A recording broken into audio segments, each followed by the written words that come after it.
Bonjour frères et sœurs en Christ, nous allons continuer la prière de supplication, la puissance de la supplication. Dans Osée 12 verset 4, on nous explique ce qui s'était passé. La Bible nous dit, dans le sein de sa mère, il supplanta son frère et à l'âge mûr, il a lutté avec Dieu. Il lutta avec un ange et il fut vainqueur. Il pleura et il adressa des supplications. Dans le livre de Psaume 142 verset 1, David dit, Seigneur, écoute ma prière. Prête l'oreille à mes supplications, exauce-moi dans ta fidélité, dans ta justice. Il dit deux choses à Dieu. Oh Dieu, je suis en train de te prier. Mais en priant, j'engage le mystère de la supplication. Écoute ma prière et prête l'oreille à mes supplications. Et il dit à Dieu, exauce-moi, parce qu'il sait qu'en suppliant, en accompagnant sa prière par des supplications, que Dieu va l'exaucer. Et il ajoute en disant, exauce-moi dans ta fidélité et dans ta justice. Parce que quand tu viens engager la supplication, tu ne t'adresses pas seulement à Dieu comme papa. Dans la prière, on prie le Père. Dis Amen. Mais dans la supplication, on prie pas seulement le Père, mais on prie le juge.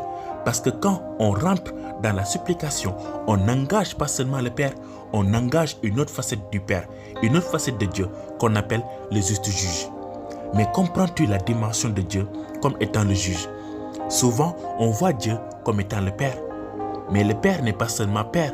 Quand ta situation devient compliquée et que tu abandonnes toute distraction, les réseaux sociaux, les téléphones, tu te mets à prier et en jeûnant pendant 3 jours comme Esther, 21 jours comme Daniel, tu ne t'adresses pas seulement au Père, mais le juste juge.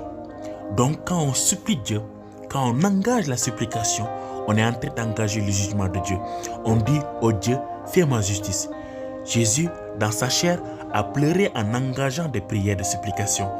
Dans le livre de Hébreux 5, verset 7, il est écrit, pendant les jours de sa vie, dans la chair, il offrit avec de grands cris et dans les larmes des prières et des supplications à Dieu qui pouvait le sauver de la mort. Et il fut exaucé en raison de son grand respect. Frère, il y a des moments où tu vas, dans la supplication, tu vas pleurer, sans faire exprès. Cela veut dire que tu vas enfanter de belles et de grandes choses. Si lui, il a crié, tu vas crier. Quand quelqu'un engage la prière et la supplication, il se suit l'exaucement. Dieu est dans son trône. Il est le juste juge. Et quand il y a un juge, il y aura forcément un accusateur, un accusé et un défenseur. Et le défenseur, Dieu ne nous a pas laissés seuls. Un avocat.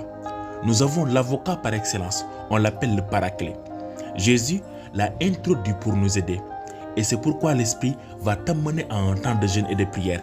Il va te dire, prends quelques nuits, retire-toi des réseaux sociaux, prive-toi d'un peu des relations. L'Esprit te pousse.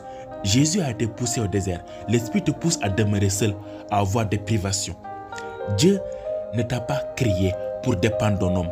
Il t'a donné des prêtres, des bergers, c'est vrai, mais ils ne pourront jamais tout faire. Le meilleur prêtre ou berger ne pourra jamais tout faire. Jésus est venu, il a dit, vous aurez toujours des pauvres avec vous. Et pourtant, il était là. Donc, il y a des choses qui doivent sortir de toi-même, dans la présence de Dieu. Le secret de la supplication nous a été donné par le prophète Ésaïe. Dans Ésaïe 1, verset 18, il dit, venez et discutons, dit le Seigneur. Si vos péchés sont comme l'écarlate, ils deviendront aussi blanches que neige. S'ils sont rouges comme le vermillon, ils deviendront comme la laine. Dieu te dit, viens et discutons. Tu vas faire connaître tes arguments. Dieu t'appelle à discuter avec lui. Plus loin, dans Ésaïe 43, verset 26, il dit, réveille ma mémoire. Nous comparaîtrons ensemble. Plaide-toi toi-même pour te justifier. Alors toi-même, défends ta cause. Fais valoir tes droits. Ce n'est pas le Père qui parle, c'est le juge qui te parle. Dieu, le Père, on lui fait des prières. Mais pour le juge, c'est les supplications. C'est pourquoi les supplications, c'est l'argumentation. Tu ne pourras pas obtenir une dimension supérieure de gloire sans te priver de certaines choses. Le sommeil, les réseaux sociaux, la nourriture. Faire la Sainte Seine. Jésus, pour atteindre sa glorieuse destinée, a dû supplier Dieu. Toi aussi, tu dois faire ça. Tel il est, tel nous sommes, tel il a fait, tel on suit les maîtres. Ce que Jésus a fait, on va le faire. Ce que Jésus a traversé, on va traverser. Notre modèle de vie, c'est Jésus, rempli du Saint-Esprit, conduit par l'Esprit.